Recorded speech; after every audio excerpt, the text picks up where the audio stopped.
अच्छा देखो, इसमें लिखा हुआ है पहले में 46 में, Saima creates allowance for doubtful debts according to the length of time the debt has been outstanding. At 31st of May 2021, the analysis of accounts receivable balances and the associated allowance was time date has been outstanding less than 31. यानी कि जिन लोगों ने मुझे जो पैसे जो है वो नहीं दिए, लेकिन अभी उनको 31 दिन से भी ज़्यादा नहीं हुए.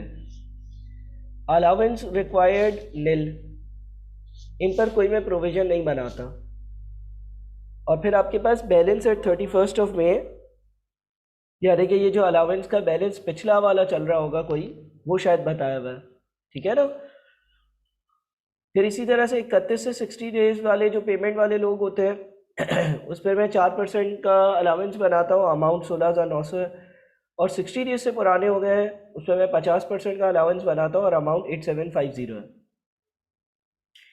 If the balance at 1st June 2020 was 5600, what adjustment should be made to the doubtful debts allowance? ठीक है. वापस से अगर सवाल को रिपीट करें तो Saima creates allowance for doubtful debts accordingly length of time debt has been outstanding at 31st में the analysis of accounts receivables balances and the associated allowance was. अब अगर मैं अपना टी अकाउंट बनाऊंगा ना प्रोविजन का, तो ये प्रोविजन या अलाउंस फॉर डाउटफुल डेट्स का टी अकाउंट है. इसमें जो ब्रॉड डाउन है, इसमें जो ब्रॉड डाउन है वो है 5,600. इसमें जो ब्रॉड डाउन है वो है 5,600 रुपये. ठीक है, ओपनिंग जो दिया हुआ.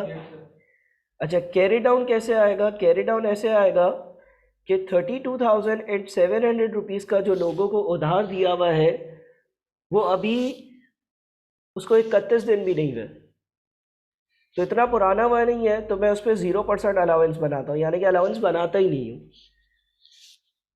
जिन लोगों को मैंने उधार दिया था और 1 महीना गुजर गया और 2 महीने नहीं गुजरे, ऐसे 16,900 रुपये वाले लोग हैं और उनका मैं 4% अलाउंस बुक करता हूँ. और 8,750 रुपीज़ उन लोगों के हैं जिनको 60 डेज से ज़्यादा हो गए, उन पर मैं 50% का अलाउंस बुक करता हूँ. लिहाजा मेरा जो क्लोजिंग अलाउंस होगा वो 5051 होगा. अब जो डिफरेंस आ रहा है 5600 माइनस 5051, 549. 549 से अलाउंस का अकाउंट डिक्रीज हो रहा है ना, है ना. 549 से अलाउंस का अकाउंट डिक्रीज हो रहा है.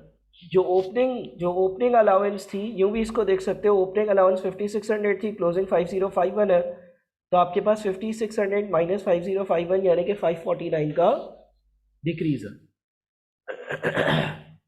ठीक है, 549 का डिक्रीज है, आपकी क्लोजिंग अलाउंस जो है वो 549 कम हो रही है.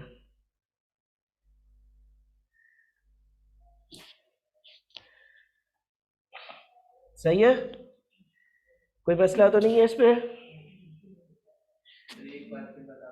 देखो, ओपनिंग 5600 थी, क्लोजिंग हमने कैलकुलेट करी. ठीक है, थोड़ा सा प्रोजेक्टर राइट पर कर लो, अगर थोड़ा सा करना, ज़्यादा करोगे आंखों में जाएगा मेरी, थोड़ा सा कर लेना ताकि नज़र भी आ जाए. सही है.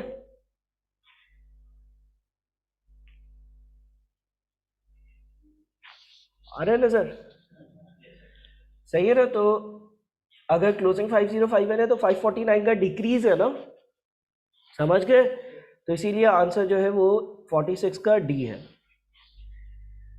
47 में लिखा हुआ है Multan Sultans receivables ledger account shows a balance at the end of the year of 58,200 before making the following adjustments. इसमें ये एडजस्टमेंट्स नहीं हुई हुई हैं. ठीक है, before making the following adjustments, इसमें ये जो दी हुई एडजस्टमेंट्स हैं ये अभी शामिल नहीं है. अच्छा जी, बोलता है कि 58,200 रुपीज़ का बैलेंस है.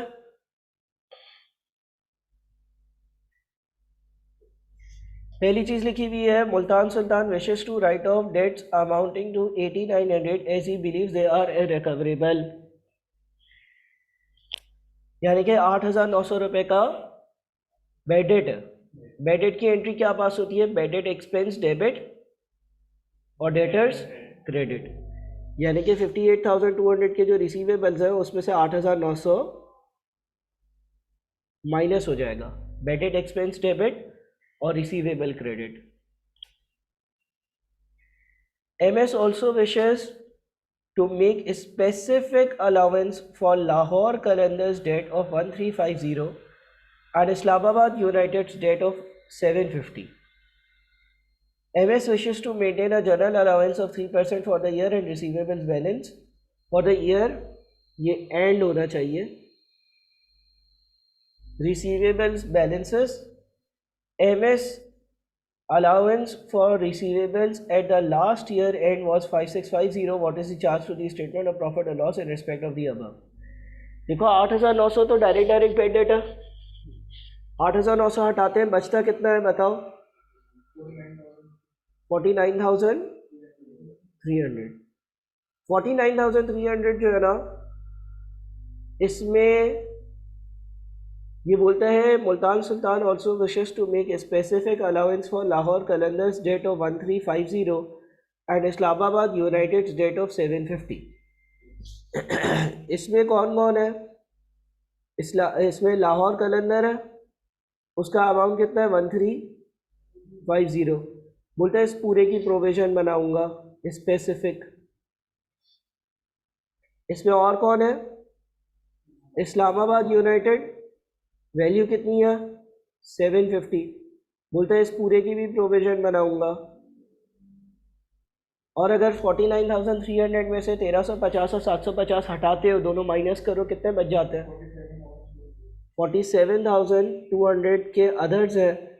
इसका बोलता है कि मैं 3% प्रोविजन बनाऊंगा। कितना हुआ?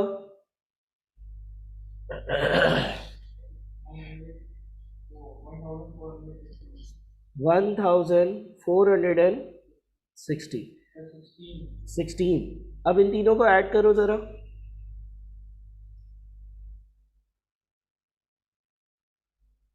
1350, 750 और 1416 को ऐड करो।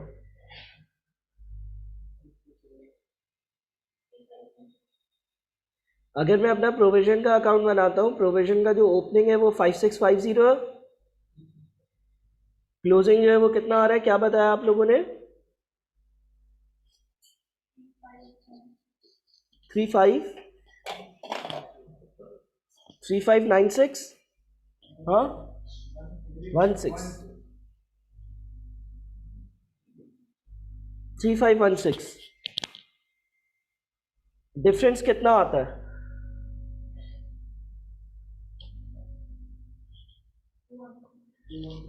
2134। तो ये जो डिफरेंस आ रहा है, प्रोविजन कम हो रही है ना, प्रोविजन कम हो रही है तो ये इनकम है। अच्छा, तो total profit and loss account में इम्पैक्ट क्या होगा? 8900 का एक बैड डेट एक्सपेंस और 2134 की प्रोविजन का डिक्रीज, तो नेट इम्पैक्ट क्या आता है?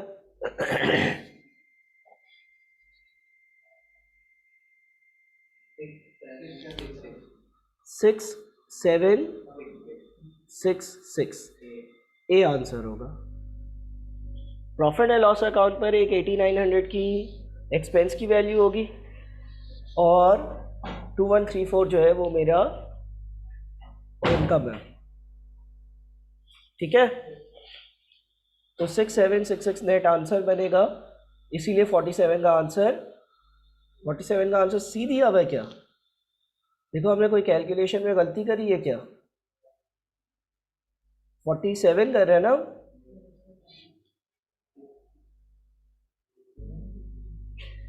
Multan Sultan's receivables ledger account shows a balance at the end of the year of 58,200.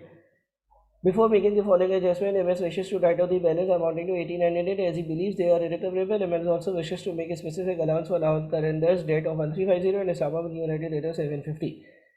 MS wishes to maintain a general allowance of 3% of the year-end receivables balance. MS allowance for receivable the last year was 5650. What is the charge to the statement of profit and loss?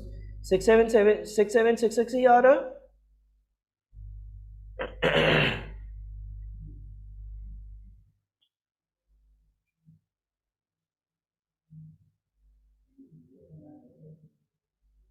ये सही calculate किया है? 3516 सही है क्या? कोई calculation में error तो नहीं है? स्पेसिफिक अलाउंस 2100 रुपये की है और जनरल अलाउंस जो है वो 1479 की है. ये कितना है? ये देखो 47200 का. अरे अच्छा, देखो यहाँ पर मसला लग रहा है मुझे. इससे क्या किया हुआ आंसर में कि इससे 58,200 में से 8900 माइनस किया सिर्फ और सिर्फ. 8900 तो बैड डेट था. उसके बाद जिसकी स्पेसिफिक प्रोविजन बना ली वो भी तो हटाना चाहिए ना. ठीक है, 8900 देखो जनरल अलाउंस अब हम कैलकुलेट करेंगे तो बैड डेट भी हटा देंगे और जिसकी आप स्पेसिफिक अलाउंस बना चुके हो उस बैलेंस को भी हटा दोगे. फिर आप रेट अप्लाई करोगे क्योंकि इसने ये जो लिखा हुआ था कि Multan Sultan receivable ledger account shows a balance at the end of the year of ₹58,200 before making the following adjustments. तो इसमें ये दोनों वैल्यूज शामिल होंगी. ठीक है, ए सही है आंसर. ए सही है. ठीक है, आंसर ए जो है वो सही होना चाहिए. अच्छा 48 देख लेते हैं. In the statement of financial position at 31st of December 2015, Karachi Kings KK reported net receivables of 12,000. अच्छा अब देखो नेट रिसीवेबल्स का मतलब होता है प्रोविजन वगैरह के बाद. During 2016, KK made sales on credit of 125,000 and received cash from credit customers amounting to 115,500. At 31st December 2016, KK wished to write off debts of 7,100 and increase the allowance for receivables by 950 to 2,100. What is the net receivables figure at 31st of December 2016? देखो हम जब अपने पास balance sheet में amount show करते हैं तो पहले हम ग्रॉस डेटर्स शो करते हैं. उसमें से हम प्रोविजन फॉर डाउटफुल डेट्स को नेट करते हैं और फिर हमारे पास नेट डेटर्स आते हैं. अब उससे ऊपर लिखा हुआ है in the statement of financial position at 31 December 2015 Karachi Kings KK reported net receivables of 12,000. तो कंपनी के नेट रिसीवेबल्स 12,000 थे. ये वाली वैल्यू 12,000 थी.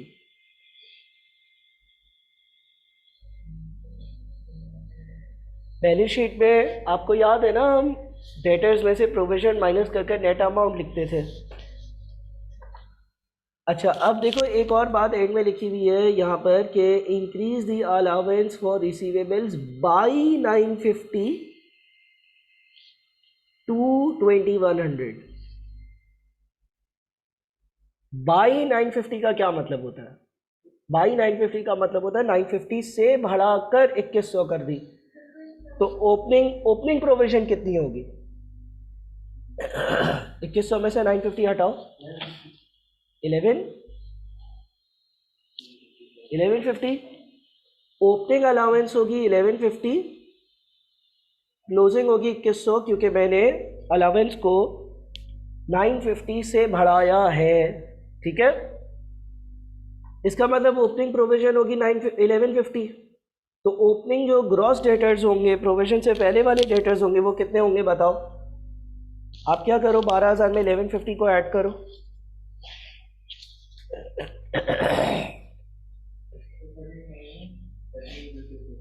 13,150 होगा. अच्छा अगर मैं रिसीवेबल्स का अकाउंट बनाऊं, ब्रॉट डाउन 13,150 150। इसके बाद लिखा हुआ है ड्यूरिंग 2016 के made sales on credit of 125,000, 1,25,000 की सेल्स करी है क्रेडिट पर। एंट्री पास होती है डेटा डेबिट सेल्स क्रेडिट, तो यहाँ पर 125,000 आएगा।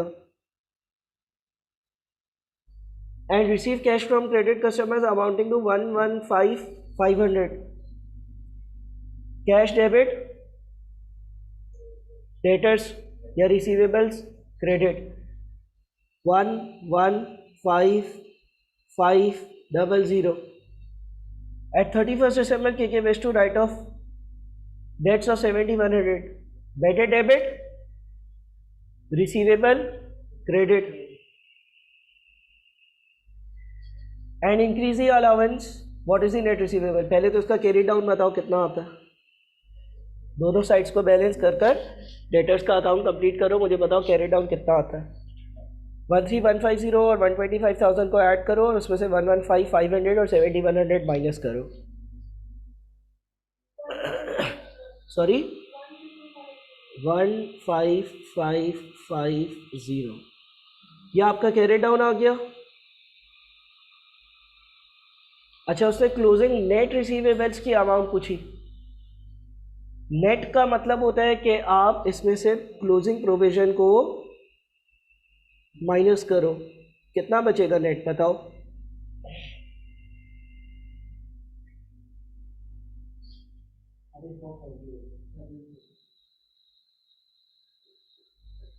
बी आंसर होगा।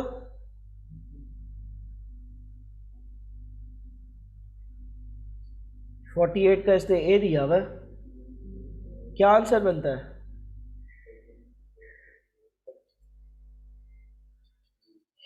हाँ भाई, क्या ये 1340 13,450 बनता है? चलो चेक करते हैं इसने क्या लिखा हुआ है। ब्रॉडन 12,000 लिया इसने, net receivables and gross up नहीं किया हुआ, सेल्स ऐड करी, कैश माइनस किया, बेडेट्स माइनस किए, 1440 में से 2100 माइनस किए। देखो अगेन यहाँ पर मसला यही वाला है कि आप जो डेटर्स का अकाउंट बनाते हो वो ग्रॉस वैल्यू पर बनाते हो, ठीक है, तो ये मसला है, ठीक है। यहाँ पर आपका आंसर बी होना चाहिए, सही आंसर आपका बी होना चाहिए, सही है।